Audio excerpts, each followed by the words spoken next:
La reine de la météo, Evelyne Delia était présente sur le plateau de Quelle époque?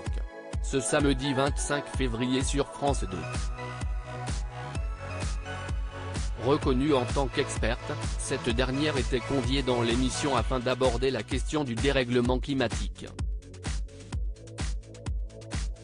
Point sur lequel deux invités ont pris la parole. Ça fait 20 ans que j'ai la chance d'avoir une maison de campagne et ça fait 20 ans que je vois les différences l'hiver, il n'y a plus de gel, plus de neige et là j'ai l'impression que c'est en 5 ans que ça a basculé. Ça va vite, a d'abord remarqué Christophe de Chavannes. Yann Moisset de son côté, montré plus rassurant, on peut être optimiste sur un point. C'est qu'on ne peut pas imaginer les progrès technologiques qui vont avoir lieu dans les 50 ans qui viennent. La couche d'ozone s'est réparée et si on regarde l'état de la science il y a 100 ans, on voit bien que l'homme est capable de s'adapter, d'inventer, a-t-il tranché. Un moment optimiste qu'Evelyne Delia a aussitôt écourté en rappelant de bien tristes statistiques, il faut savoir que le CO2 reste quand même 100 ans dans l'atmosphère. Il faudrait que l'on diminue par 2 nos émissions de CO2 jusqu'en 2030 pour que l'on arrive à contenir le réchauffement qu'il y aura quand même à 1,5 degré.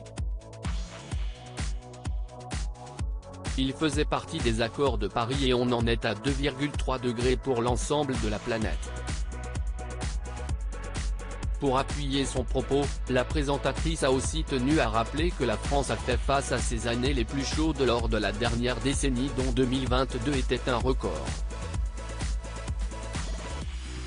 Supérieure à Evelyne Delia, retour sur son évolution physique. Evelyne Delia, experte depuis plus de 30 ans, elle est le plus ancien CDI de la télévision, selon les mots de Léa Salamé au moment d'introduire Evelyne Delia.